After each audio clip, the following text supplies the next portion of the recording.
আসসালামু আলাইকুম রহমতুল্লাহি ওয়াবারাকাতু। সম্মানিত সুধী, আজ এমন একটি দুরূদ নিয়ে আলোচনা করব যা খুবই সহজ ও ছোট, তবে এর ফজিলত এত বেশি যে তা বলে শেষ করা কষ্টকর। যে ব্যক্তি একবার এই দুরূদ পাঠ করবে, আল্লাহ তাআলা তার সওয়াব লেখার জন্য ৭০ জন ফেরেশতা নিযুক্ত করে দিবেন। সুবহানাল্লাহ।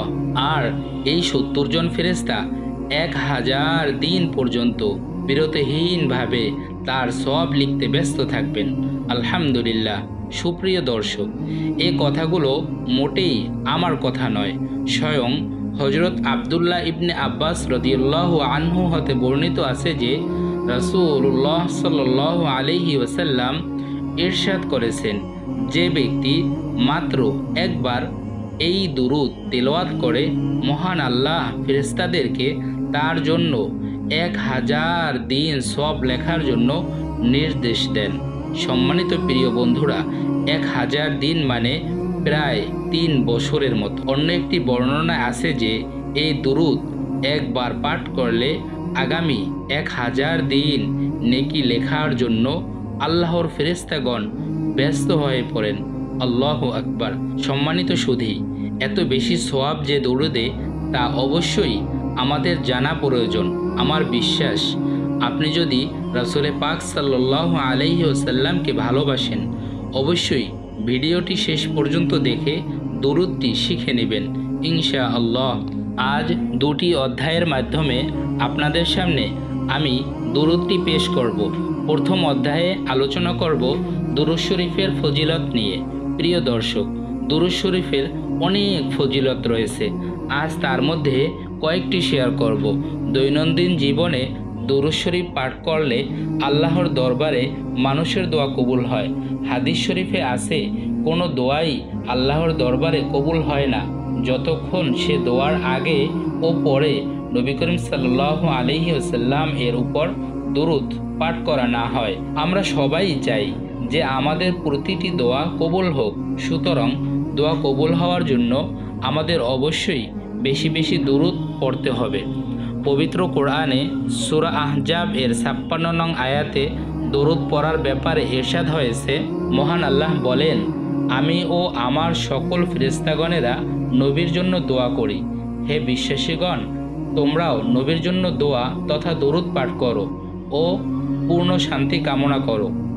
একদিন এক সাহাবী রাসূলুল্লাহ সাল্লাল্লাহু আলাইহি ওয়াসাল্লাম এর সামনে নামাজ পড়ে দোয়া করতে লাগলেন এবং বললেন, হে আল্লাহ, তুমি আমার গুনাহ মাফ করো এবং আমার উপর রহম করো। তখন রাসূলুল্লাহ সাল্লাল্লাহু আলাইহি ওয়াসাল্লাম তাকে বললেন, ওহে মুসল্লি, তুমি খুব তাড়াহুড়ো করছো। শোনো, যখন তুমি নামাজ পড়বে তখন প্রথমে আল্লাহর যথাযোগ্য প্রশংসা করবে, তারপর আমার উপর দরুদ পাঠ করবে এবং সবশেষে নিজের জন্য দোয়া করবে। নাসাই শরীফের হাদিসের মধ্যে বর্ণিত আছে যে যে ব্যক্তি রাসূলুল্লাহ সাল্লাল্লাহু আলাইহি ওয়াসাল্লাম এর উপর মাত্র একবার দরুদ পাঠ করবে, তাকে 4টি হাদিয়া আল্লাহর পক্ষ থেকে দেয়া হবে। 1, আল্লাহ তার উপর 10 বার রহমত নাজিল করবেন। 2, কমপক্ষে তার 10টি গুনাহ মাফ করে দিবেন। 3, তার আমলনামায় 10টি সওয়াব লিপিবদ্ধ করবেন। এবং 4 নম্বরে আল্লাহর দরবারে তার মর্যাদা 10 গুণ বৃদ্ধি করে দেওয়া হবে। সুবহানাল্লাহ। সম্মানিত সুধী, দরুদের ফজিলত সম্পর্কে বেশ কয়েকটি হাদিস আমরা শুনলাম। চলুন এখন সেই ছোট্ট দরুদটি শিখে নেই, যা পড়লে ৭০ জন ফেরেশতা ১,০০০ দিন সব লিখতে ব্যস্ত হয়ে পড়বে। দরুদটি হলো, জাযাল্লাহু আন্না মুহাম্মাদাম মা হুয়া আহলুহু। মাত্র এতটুকুই। আমি আপনাদেরকে আবারও দরুদটি পড়ে শোনাইতেছি, জাযাল্লাহু আন্না মুহাম্মাদাম মা হুয়া আহলুহু।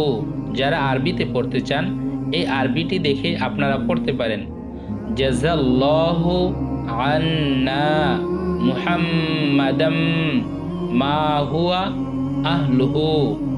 সম্মানিত সুধী, আমরা প্রতিদিন কমপক্ষে একবার করে হলেও এই ছোট্ট দরুদটি পড়ার চেষ্টা করব ইনশাআল্লাহ। তাহলে অবশ্যই আমরা অনেক সওয়াবের অধিকারী হব।